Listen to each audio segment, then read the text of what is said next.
David Somerville. Thanks for watching this quick demo of PirateSea.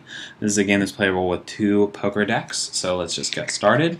I've already shuffled these. I'm going to take out the jokers since we won't be needing those.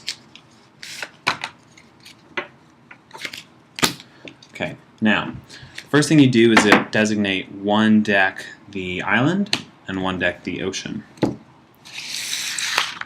From the ocean, you deal 5 cards to each player.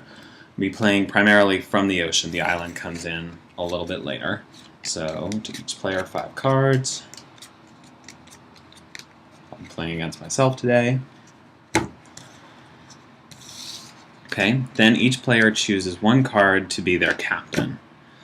Typically, you're going to want that to be the lowest card because the captain is not actually, the value of the captain doesn't matter for gameplay, just the suit.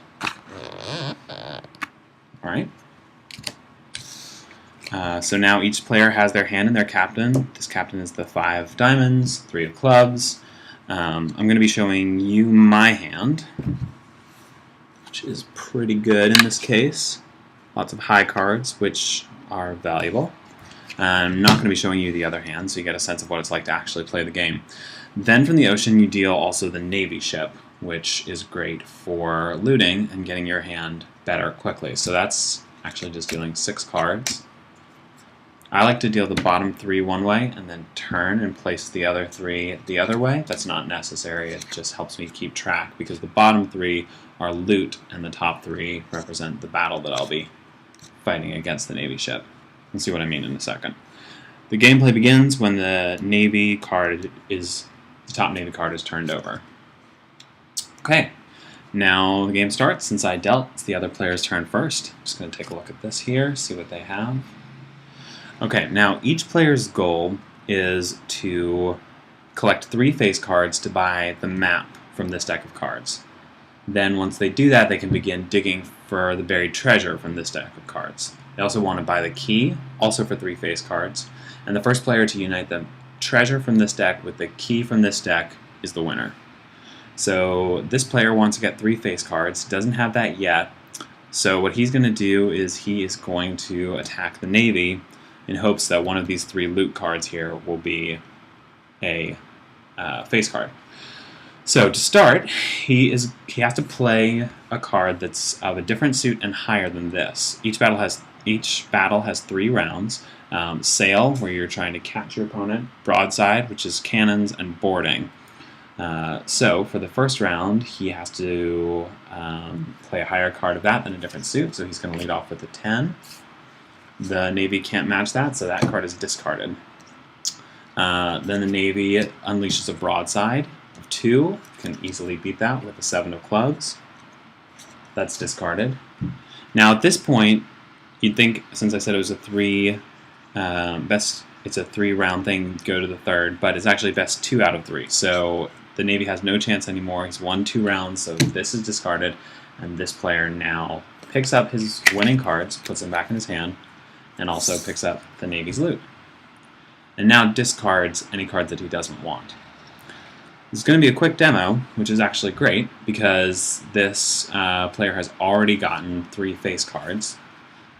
So rather than just discard, he can actually purchase at the end of a battle.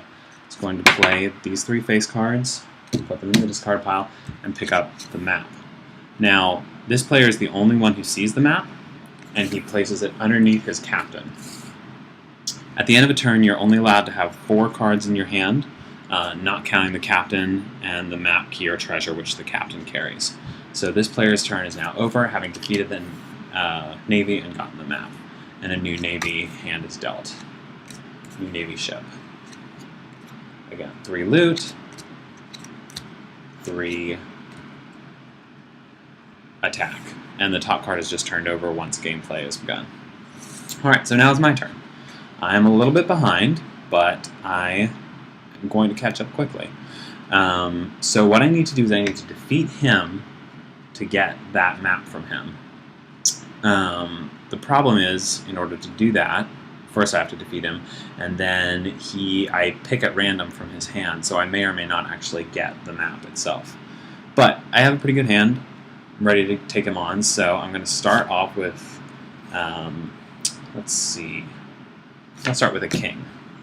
So now from his hand, he has to play a higher card of a different suit, which he does not have. So he's going to be smart and play his lowest card of a different suit. Okay, so I've got him once, and now I'm going to play again a higher card of a different, high card of a different suit. 2 kings being played here. Now at this point, he could attack back, but I'm going to tell you he does not have any higher cards than a king in here. So he's going to call for parley. Parlay. I think that's how you say it. Parlay. Which means the battle ends. He discards his losing card. I take these guys back. And now he puts the map into his hand, shuffles his cards around, and I draw at random. And he has to just tell me if I've gotten the map or not. Okay. So he's put that in. Now I'm just going to draw at random. And he says, nope, that's not the map. So I've taken one of his crew, and I have looted him, but I have not gotten the map, which is my goal.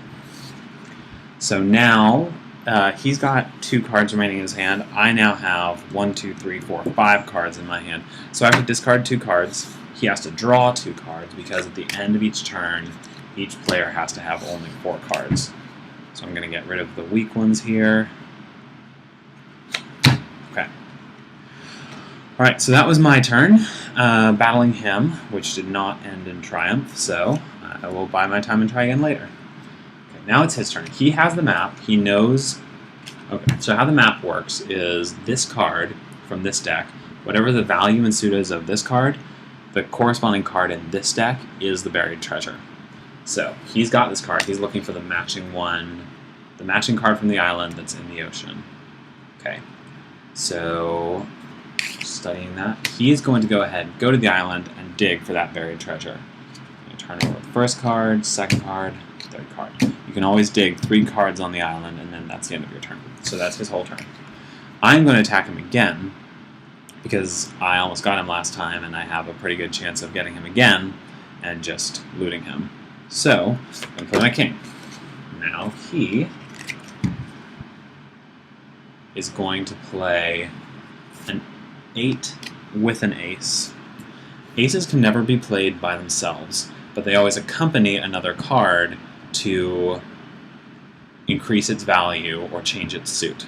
So an ace played with an 8 means that it beats any other card. He could also play an ace with a diamond to make it so that it was playable against this card. So an ace basically breaks one of the rules that you have. And what that is, the idea is that that is a pirate backstab, skullduggery, scoundrel move. So he has just beaten my king. I say, that's fine. He's won that round. I have another king. I'm fine. Maybe he offers me parlay. I say, no, I want to keep fighting. I want your map. He said, well, that's fine. Now, whoever wins the first round of the battle starts the second round. So he starts the second round and lays down a 7 and an ace. So he has just won 2 rounds of the battle, which means that he wins. I accepted that battle, so I have to lose one of my cards. The losing cards I played, I just discard. And now he gets to loot from my hand rather than the other way around. So this round, he takes that one. Okay. And as soon as the aces are played, they're discarded. So he's going to get rid of these. Put that in his hand. He's done. I have to draw 3 cards because he's demolished my really good hand down to only 3. And we're done. That was all my turn, which was an abysmal failure. So now it's his turn. I'm going to take a quick look at his hand. Oh, he needed 1 more card because he only had 3. Okay. He is going to dig for his life because he wants to get that treasure as soon as possible. Okay. Let's make sure I know what it is. Okay, nope. I have another chance. Gameplay goes back and forth like that. If you have more than 2 players, obviously you have a third player who's interested in interrupting the little power struggle that's happening here. But you know what? I am actually more interested in slowing him down and acquiring a better crew than I am in just continuing to play. So I'm going to put 3 cards going to maroon 3 sailors here on the island. Now what that means is he has to dig through these guys on his turn to get down to keeping on digging for the treasure. So he has to fight off the maroon sailors before he can keep digging for the treasure. Meantime, I'm going to draw 3 new cards to replace the ones I just marooned. Okay, so now he's got to go 1, 2, 3. And once cards are marooned and dug through, they don't return to the discard pile. They aren't reshuffled back into the ocean. Okay, I thought that was pretty good, but the cards I got in my hand still aren't amazing, except for this one. So I'm going to go ahead and do the same thing in hopes of A, drawing better cards again, and B, slowing him down. He again has to dig through. 1, 2, 3. That's the end of his turn. Right, now I have this, so I'm going to attack him right now on my turn. So I do a 9 and an ace. He instantly plays something lower to make that problem go, because he knows he's got to discard that card at the end. I win again, so I start the next round, and I play a jack and an ace. So he plays, let's see, what did he play? This one. He's lost. I discard my aces. Oh, sorry, I put those on the island discard. They don't actually go there. Those cards are out of play. The cards that he lost from his hand are still not out of play yet. So now I get to draw one of his 3 remaining cards.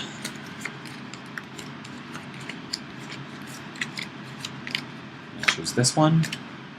It's not the map. So I pick up 1 more card to refill my hand. He picks up 2. Actually, he picks up 3 because one of these is the map and gets returned to his captain. Okay. Back to him. He is still frantically digging, looking for that treasure. Play proceeds like this for a while. I'm going to fast forward, and let's say that he's actually dug all the way through. I've marooned, we battled. It's been a long, hard, weary road. Sometimes I played a game where the treasure was right on top, and it was incredibly short. Other times it's the very last card, which means there's a lot of variability in length of play and how the power struggles go back and forth. In this case, it's a good thing that we didn't sit here while I played through all of them, because this is a very deeply buried treasure. Got it. So at this point, he announces, I have the treasure. He discards the map, because you don't need that anymore, and he places the treasure underneath his captain.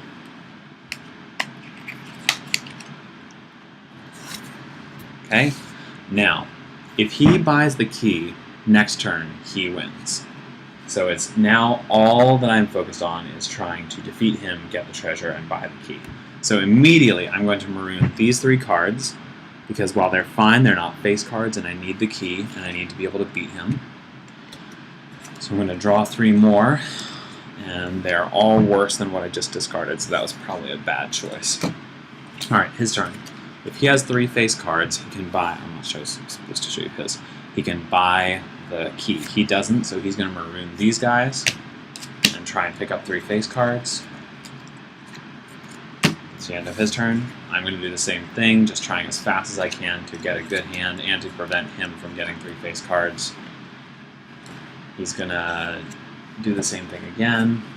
So it's really at this point just a race to see who can get the face cards first. And I'll tell you that he is not far. Alright, now it's still his turn. He's marooned. You can buy at any point during your hand, any time during your turn. You can only battle once, maroon once, but you can purchase at the beginning, middle, or end of your turn anytime that you see fit. He just got these 3, so he discards them and picks up from the ocean the key, which unlocks the treasure. I have lost, he has won, and that is a quick demo of PirateSea. Thanks for watching.